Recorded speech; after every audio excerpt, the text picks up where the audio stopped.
Class 10th online maths teaching में exercise 5.2 के प्रश्न हम आज हल करेंगे।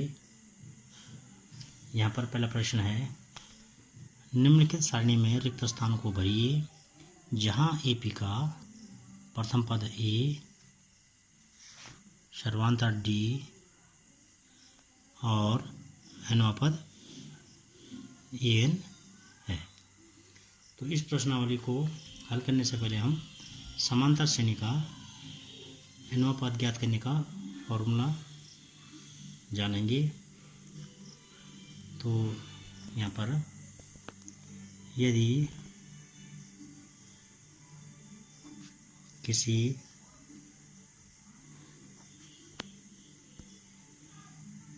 समांतर श्रेणी, ब्रैकेट में मैंने AP लिख दिया, अर्थमेटिक प्रोग्रेशन, समांतर श्रेणी का प्रथम पद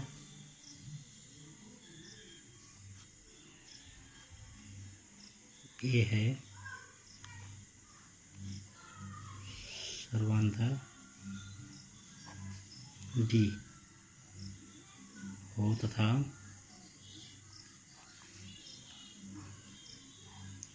पदों की संख्या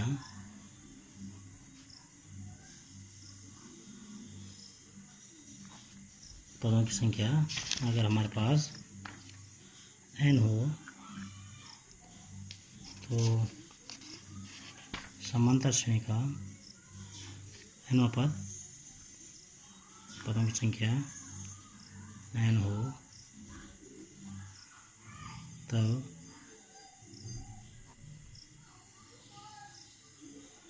समांतर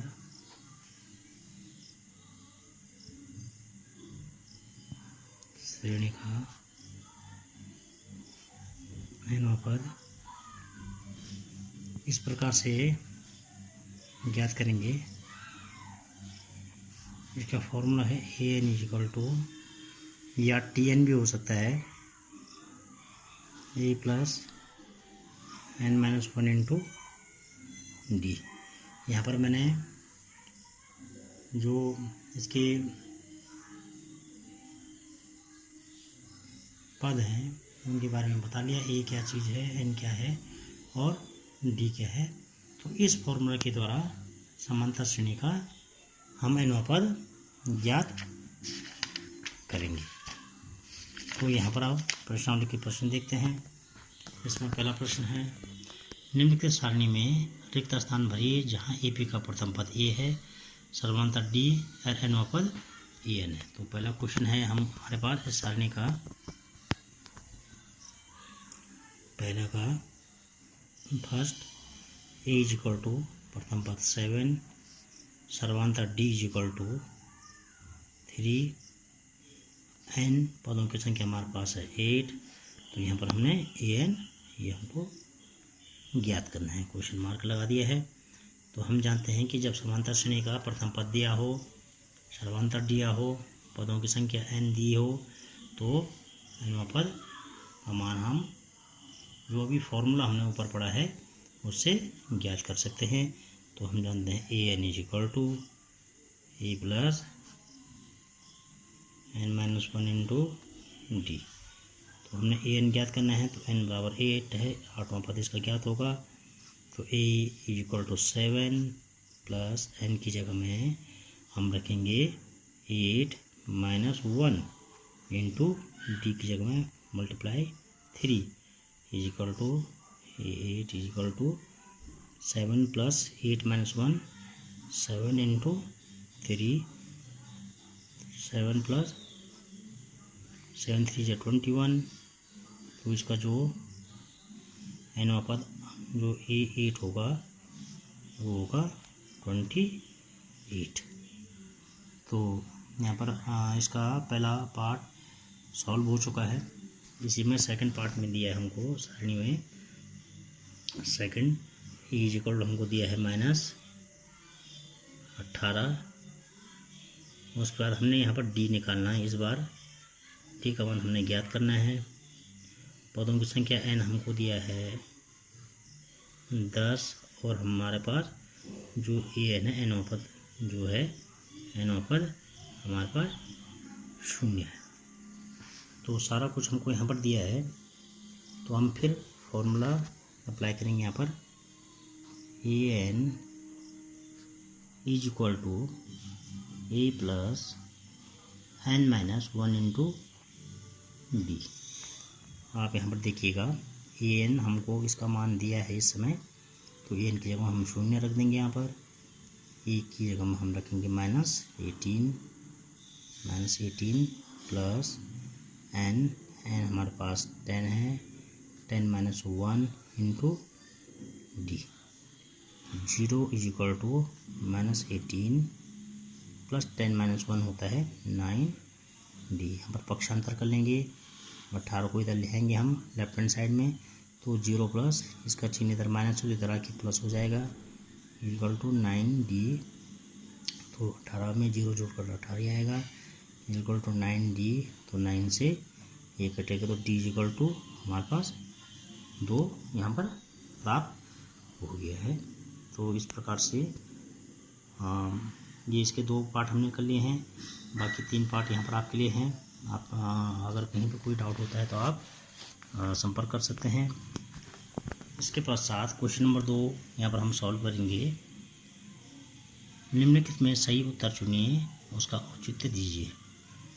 तो यहाँ पर हमारे पास क्वेश्चन नंबर 2 है और क्वेश्चन नंबर 2 हमारे पास AP समांतर श्रेणी सच दैट 10, 7, 4 घटते हुए क्रम में ये समांतर श्रेणी का 30वां पद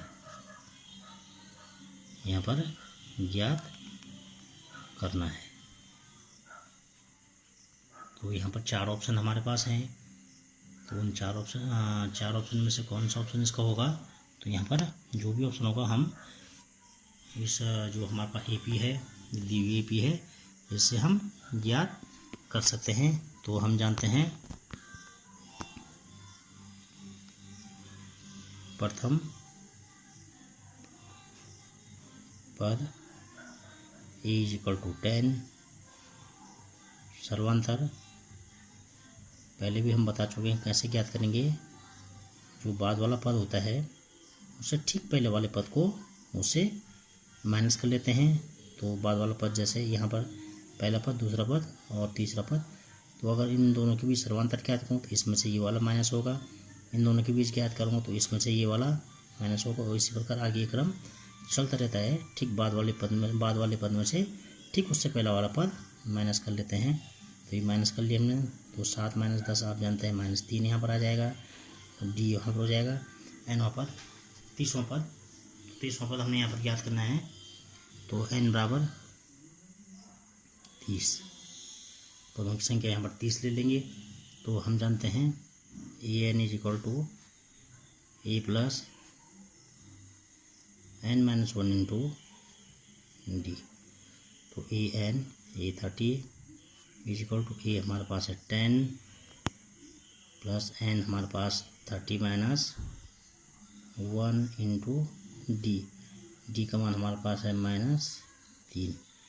तो 10 प्लस 29 इंटू -3 ये हो जाएगा हमारे पास 10 प्लस माइनस का माइनस और ये हो जाता है 29 इंटू 29 को अगर 3 से मैं मल्टीप्लाई करूँगा तो 87, तो ये आ जाएगा हमारे पास।